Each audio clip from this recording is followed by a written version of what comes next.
Saya Ricky Malazi, Head Designer di RB Studio. Di project DA House ini sebagai arsitek in charge.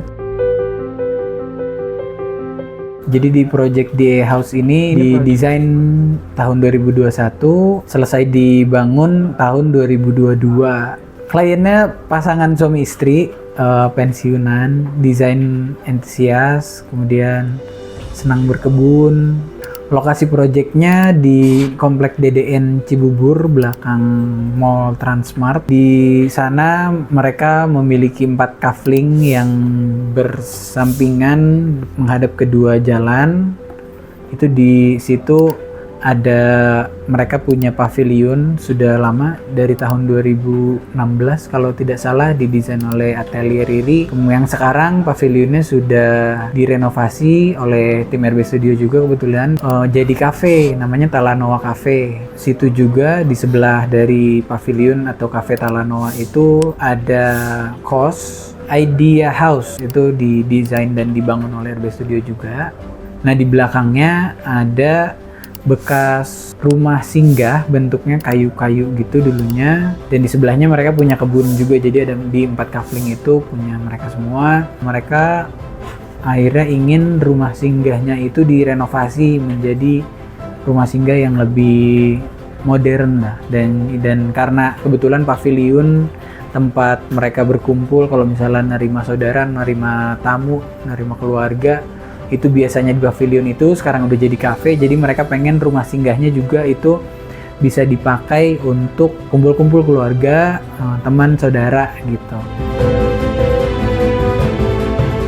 Desain bangunannya ini didesain dengan langgam kontemporer. Kita usung konsep boxes karena waktu itu kebetulan pavilion yang didesain oleh Atelier Riri itu memang desainnya box gitu. Kemudian jadinya dia ingin ada pengulangan lah di area rumahnya karena masih di dalam satu kafling yang sama. Kemudian dari dimensi lahan 20x20, kita usung untuk pemanfaatan lahannya hanya 50%-nya. Jadi yang bersih untuk bangunan itu hanya 10x20-nya gitu ya. Dikurangi carport 5,5 meter, karena ibunya tuh senang berkebun, jadi masih pengen gede gitu area tamannya. Jadi rumahnya cuma make kurang dari setengah dari lahannya gitu, jadi supaya tetap hijau dan juga rindang. Secara zoning bangunan dibagi 2 zoning, lantai bawah dan lantai atas. Di lantai bawah itu ada area service. Area service-nya itu ada kamar ART, kemudian ada dapur kotor itu. Kemudian di lantai bawah juga ada master bedroom karena ownernya ingin kamarnya itu bisa sampai masa tua gitu, jadi nggak usah naik-naik tangga, nggak usah naik turun tangga. Kemudian langsung menghadap ke tamannya, taman yang gedenya itu. Kemudian living room didesain open plan. Kemudian ada void dan juga ada skylight-nya di atasnya karena owner ingin akses cahaya dan juga akses bukaan yang selebar-lebarnya, dan juga di desain open plan juga living room-nya, dari mulai area TV, dining room. Living room-nya juga terkoneksi bersebelahan dengan area kolam. Jadi dari antara living room ke area kolam itu ada bukaan setinggi 2 lantai karena sekaligus sama void-nya. Untuk zoning lantai atasnya ada area service terusan dari lantai bawah. Kalau lantai bawah itu hanya kamar ART dan juga dapur kotor. Di lantai atasnya itu ada area jemur, kemudian laundry, kamar mandi, ART juga di situ, dan workspace-nya ART lah. Kemudian ada 2 kamar anak yang menghadap ke area timur. Nah, area timurnya ini kebetulan dia tuh punya view hutan lindung gitu, kalau nggak salah hutan kota atau hutan lindung di Cibubur. Jadi hijau banget, rindang banget.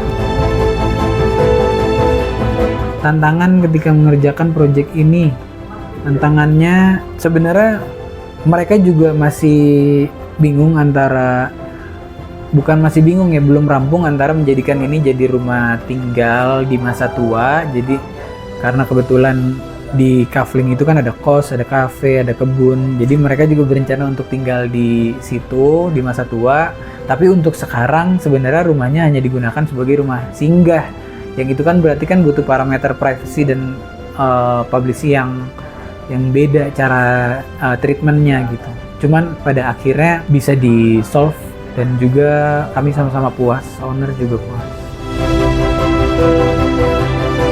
Kalau ditanya spot favoritnya yang mana, sebenarnya banyak detail-detail ruangan yang saya suka. Yang pertama area living roomnya yang pasti, karena itu experience yang menarik ya, ada open plan, kemudian berhadapan dengan kolam dan juga voidnya juga full kaca, jadi cahayanya besar sekali. Kemudian secara ventilasi juga bagus karena kita bikin crossing juga ventilasinya. Kemudian spot favorit lain tuh area tangga karena kita bikin openingan kaca yang ternyata ketika kita lihat di lapangan, openingan kacanya itu jadi kayak ngebentuk frame karena view-nya benar-benar hijau semua. Jadi terkesan seperti lukisan.